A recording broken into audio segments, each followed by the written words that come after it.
Vaughn and one of his friends were at a crowded house party when a rival GD named Malcolm Stuckey was in the corner, mean mugging them. Vaughn and them took offense, immediately left the party, came back 45 minutes later, shooting at the you ain't do that to him, G, cause he was mean mugging you. Kid Stuckey, who was outside, along with 2 other people who tried to run. Stuckey was killed, the 2 others were wounded. Man, what's up YouTube, man? We don't got too much to say, man, today. I'm saying first video tonight, we just woke up. We got a vlog channel coming. We doing big things on the YouTube stuff. We got a vlog channel coming, man. Y'all boys gonna like it, bro. We got a lot of stuff playing in the future, dog. Yeah.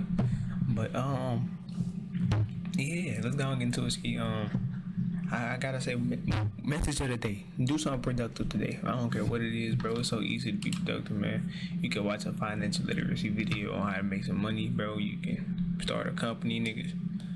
Start a Shopify store or some shit. Look up how to or something, man. Do something productive. They make some money, my nigga.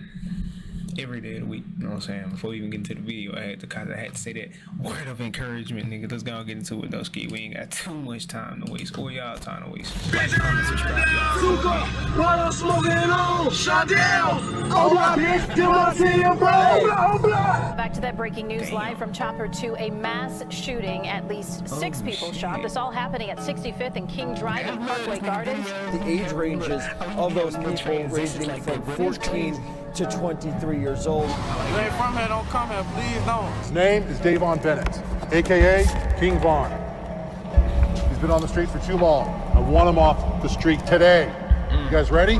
Ready, sir. Let's do it. Alright, so probably the person that I get the most requests to do a video on, and the rapper I've been rocking with for a while now, is King Vaughn. No doubt the most demonic figure that's come out of Chicago since the drill music wave in the 2010s. Fans are really enamored with his storytelling and music videos, but for the life of me, I don't know how King Vaughn is a free man. I mean, bless him, all blessings to him, he's somehow been able to 2C slide and dodge. He is not lying. I do not know how that nigga King Vaughn free at all. That nigga did so, bro. If y'all look at this nigga back, they got him for so many murders right after he died. Like, nigga, why y'all didn't try to indict the nigga when he was alive? Like, what the fuck? They gonna. Well, he might have murdered. What's that one shooter? That one girl shooter, bro. Fuck, K some shit, bro. I forgot her name, bro. He murdered so many people. Say he murdered Tuka too. Some nigga say he who walked Tuka down at the bus station. I swear to God, nigga said, bro, that nigga got charged with so many murders. Or conspiracies and murders right after he died. Like, nigga, y'all could have pressed him about that when he was still alive, G. Every single case that's been thrown at him since he was 15, and while his partner Rondo was toting a bazooka on the gram, King Vaughn was on Twitter arguing with a mortal enemy over how many bodies they each got. And this was trolling the fuck out of the police, right? They couldn't stand it. See, in Chicago, only 20% of murders ever get proven, 80% go unsolved. 20 years for the murders, plus the gun enhancement law, that's 21 years. So that's 41 years just for the murder. And I got 2 attempt murders. And you beat all those charges. You were acquitted. Yep, I don't play. Now, we're gonna get into all this, but before we do, let me show you my song of the day. This is Mark Battles. Let's go.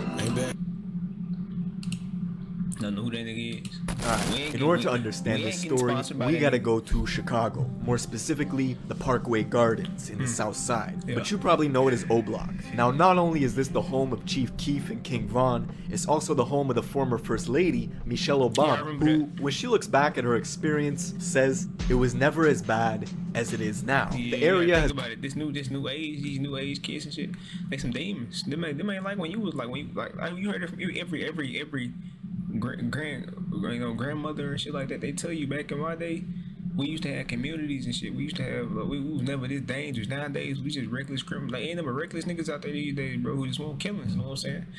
That's just how it is. That's the new society. Has always been a huge war between 2 factions, the BDs and the GDs. And this war has been going back since at least the 90s. But back then there was more structure, it was organized, and it was mostly a battle over drug trade. The BDs controlled a massive 16-story housing complex just 2 minutes away from O Block, posting snipers on the roof to protect their drug dealers. Lookouts were equipped with night vision goggles, and the entire organization was pulling in $300,000 a day AKA for damn near 15 years. The BDs were run like a corporation. Money was laundered through investments into apartment buildings, a record label called MOB, a car wash, and a nightclub in Atlanta. But the leadership was taken out in 2004 with a massive police raid. Their headquarters was permanently closed and eventually demolished. 50 people were charged. Whole leadership gone. All the BDs migrated to O Block and created alliances with the sets around the area to go against their rival gang, the GDs. Now the GDs, which stands for Gangster Disciples,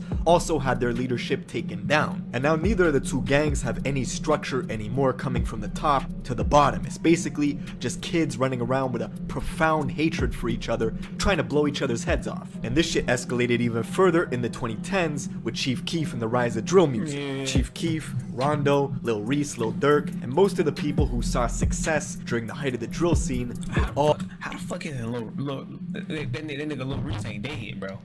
I heard this nigga got shot more times than fucking 50 Cent, my nigga. How this nigga ain't dead? all black disciples. The Gangster Disciples had very little representation in mainstream music. Their most notable figures were FBG Duck, Lil J, Lil Jojo. So the fact that Chief Keef and O Block were able to control the airwaves and the popular sound made it so they could put super disrespectful lyrics towards the Gangster Disciples in their songs, and it would become mainstream. The best example is Tuka.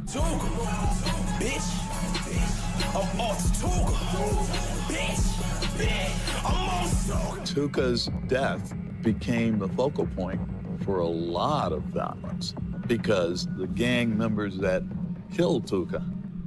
The reason I put Lee Jen on a license plate Lamborghini is because the fastest way that I found to then use social media to really insult his memory.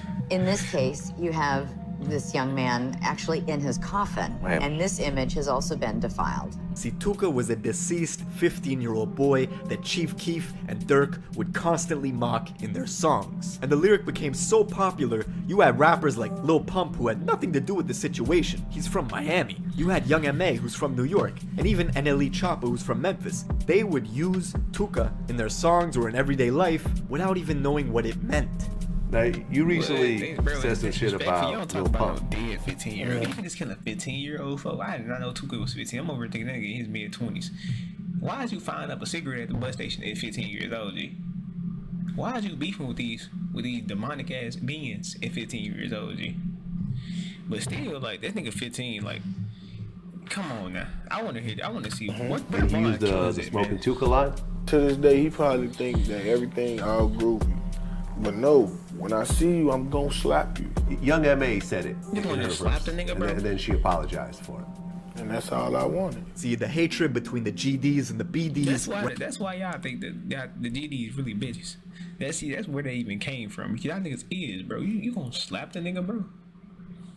What? You finna slap the nigga, and all you wanted, it was an apology. You ain't on shit. That's the problem. Ran so deep. The feud was so strong. You even got King Von on video teaching a little kid how to shoot a water gun while saying F Tuka. Fuck Tuka. That's disrespectful. Come on. Shoot him in his head. Boom. Fuck Tuka. Say it. Now the death of this kid, Tuka, spawned something that was never before seen. A 17-year-old female assassin named Jakira, who created a social media account dedicated to avenging his death. She was known to her rivals as somebody who was willing to shoot first, ask questions later. It's all over the internet. Jakira was on social media bragging about the shootings that she had done. She was proud, and she let everybody know. She was very quick to let you know that she was violent and that she was not afraid to shoot somebody. It was said Jakira was responsible for at least 15 shootings before she herself was eventually killed. Afterwards, a 4chan user hacked her Twitter and leaked DMs showing her and King Von had this weird back and forth where King Von was attempting to romance her in like a mocking way. I don't know, maybe it was real, despite the fact that they were both rival gang members. And she didn't like dudes, she liked girls. But reading the tweets and listening to his interviews, you could tell King Von is a clever, smooth talker, right? He's smooth, but he's... I ain't gonna lie, I heard, we off topic, right? I ain't gonna cap, I don't know what King Von on, trying to hit up dykes and shit. But, It's off topic, but I remember I heard a story from one of my friends who from Chicago, and he was saying how King Von was the one who killed her, who actually killed her. She would know it was either, I think she was on the way to kill G Herbo, and King Von caught her halfway through her trying to kill that nigga, and he went on and popped her ass. So I heard that story before, I ain't gonna lie. He's also a goddamn demon. A blood trail seems to follow him wherever he goes. And King Von was becoming an infamous figure in the Chicago PD briefing rooms. Oh, they hated him. Police would bring him in for an armed robbery charge, possession of an illegal firearm, and they had suspicions of other stuff that they could never prove. One murder of a kid named Modell, allegedly, according to the internet detectives on Reddit, has King Von's name written all over it. It happened on a Saturday night where 24 other people were wounded across Chicago, but that wouldn't stop King Von from boasting about Modell's death on Twitter all the time. Damn, Modell got killed in October and crack. Who G&E get? Who gon' get killed in November? Stay tuned. What the fuck, bro? Like, now finally, in 2014, the police thought they had something. Von and one of his friends were at a crowded house party when a rival GD named Malcolm Stuckey was in the corner, mean-mugging them. Von and them took offense, immediately left the party, came back 45 minutes later, shooting at the You ain't do that to him, G, because he was mean-mugging you. Kid Stuckey, who was outside, along with 2 other people who tried to run. Stuckey was killed, the 2 others were wounded, and King Von and his friend were snatched up by police a couple days later. After 3.5 years, the trial finally started. It lasted a grand total of 5 days. Witnesses couldn't be located. Von kept his mouth shut for the whole 3 years, while his friend confessed to doing the shooting. So, Von So what happened was, in this scenario, I'm guessing is, his homie got all the charges put on him, because he ain't snitch on Von, but he did confess that he was the one who was doing all the shooting. So they said, you know what? Von was never here, because that nigga snitched on himself. Okay, if you would have waited and not have been a goofy and snitched on yourself, you know, you would have been out of jail too. The case went home, and his friend got 28 years. As soon as Von was out, the dude he was always arguing with on Twitter, named Wooski, who's a gangster disciple, and his mortal enemy, was attending a funeral at the Bethlehem Star Baptist Church when all of a sudden, an AK-47 pistol, aka a Draco, was whipped out and started spraying into the crowd. Dozens of shots rang off, and Wooski was shot. Now he survived, and King Von was not responsible for this, but that does not stop him from mocking him every chance he gets on Instagram Live. He ain't been the same. He don't talk shit no more, nothing. I don't know what the fuck.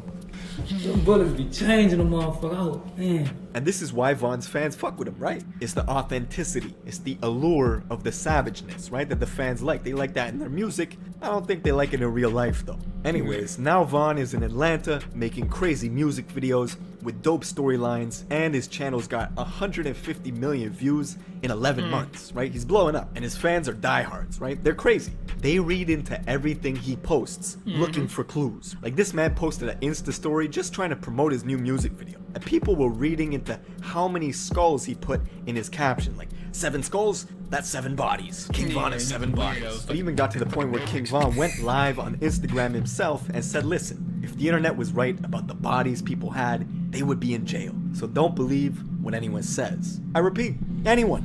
And I'll be honest, I hope that's true. Bless him. All I know is, listen, in Chicago, the clubs close at like 12, right? It doesn't go past 12 because of the violence. And I know that King Von can't go to Canada to do shows. He can't go to overseas to do shows. So it's a blessing and a curse, right? Because of his history, King Von creates this allure and this personality that people want to rock with his music, but also fucks up his business opportunities because he can't leave the country. That's pretty much it for this video. Let me know what you guys think in the comments below. Who do you want me to cover next? Make sure you subscribe with notifications on, and I'll see you in the next one.